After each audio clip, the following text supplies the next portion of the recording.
오셔서 이제 상담을 했는데 본인은 절대로 그런 적이 없다고 너무 억울해하고 분통해 하시는 거예요. 사실 알고 보니까 네가 유부남이고 속이고 나 만났잖아. 변호사님, 일하시다 보면 엄청 다양한 사람들도 만나고 많은 사건들 다루시게 되잖아요. 그렇죠. 아주 다양하죠. 그러면 이제껏 변호사님이 만나신 분들 중에서 좀 황당하고 어이없었던 사례들도 많으실 것 같은데 혹시 말씀해 주실 수 있나요? 일반인들 입장에서는 잘 접하기 힘든 것들이 많아서 궁금하거든요.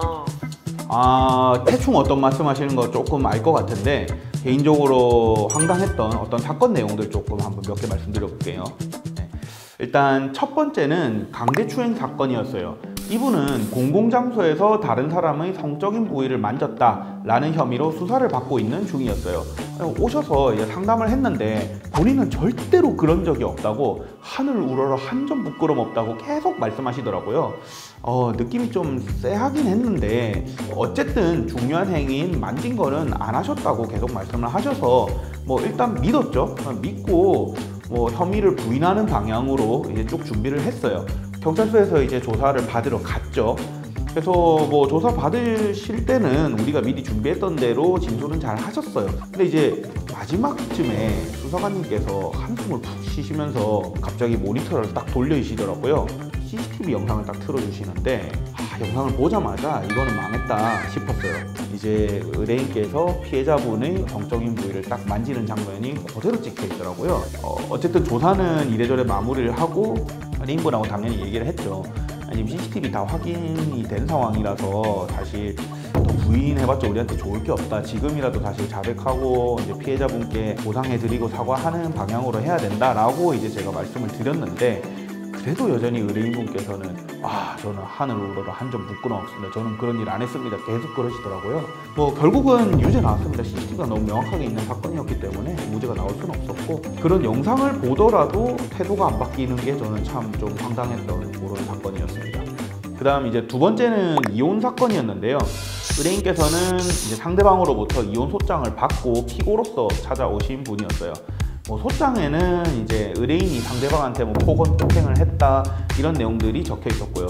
근데 폭언 폭행을 했다는 분이 또 상담을 오셔가지고 너무 억울해하고 분통해 하시는 거예요. 사실 알고 보니까 이제 의뢰인한테 소를 제기했던 와이프 쪽에서 오히려 내연남이랑 바람을 피고 있었고 그 기간도 생각보다 되게 길었더라고요. 메일 내역이나 카톡 내역 등에 이제 굉장히 달콤한 말들을 내연남이랑 나누는 그런 것들도 확인이 됐었습니다. 의뢰인께서 가지고 오셨었고 또 오히려 상대방 쪽에서 아이들을 폭행하고 그래서 아이들 몸에 여기저기 멍이 들게끔 한 그런 증거자료 사진들도 있었고요. 오히려 이제 의뢰인은 열심히 돈 벌어 오고 또 퇴근해서는 아이들하고 되게 잘 놀아주는 다정하고 가정적인 아빠였죠. 사실 소송을 걸어도 우리 쪽에서 걸어야 될 어떤 그런 사건이었는데 상대방이 걸어온 게 굉장히 좀 황당했던 좀 그런 사건이었습니다. 심지어 좀 충격적이었던 거는 상대방 쪽에서 이제 가출을 감행했었는데 그 가출하는 날 아기가 이제 엄마 가지마 하면서 붙잡았는데 그걸 뿌리치고 또 가출을 했다고 하더라고요. 당연히 이제 수임을 해서 사건은 이제 진행이 됐는데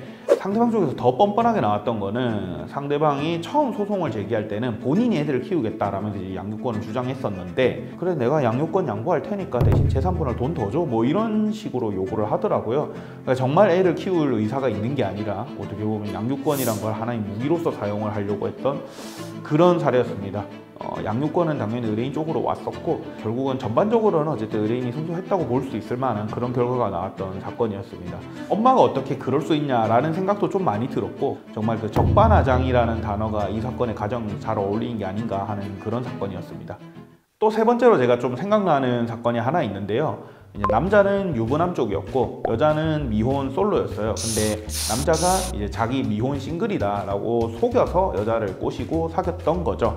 나중에 이 여자 쪽에서 남자가 사실은 유부였다라는 사실을 알게 됐고 그래서 배신감에 헤어지자고 하고 난리가 났었어요. 근데 막상 그 난리가 나고 나서 얼마 뒤에 그 남자랑 여자가 하룻밤 사이에 몇 번이나 성관계를 가지게 된 그런 사건이 있었어요. 시간이 좀 지난 뒤에는 여자가 오히려 남자한테 네가 유부남이고 속이고 나 만났잖아. 그러니까 나는 정신적 충격이 심하다 하면서 위자료 청구를 했던 그런 사건이 있었습니다. 당연히 속이고 만난 거는 당연히 잘못한 게 맞고 그리고 그걸로 인해서 위자료 청구하는 것도 당연히 맞는데 문제는 그 중간에 알고 난 뒤에도 이제 성관계가 여자가 충분한 동의하에 성관계를 했다는 그런 사실관계가 사실 저는 좀 받아들이기가 좀 힘들기는 하더라고요.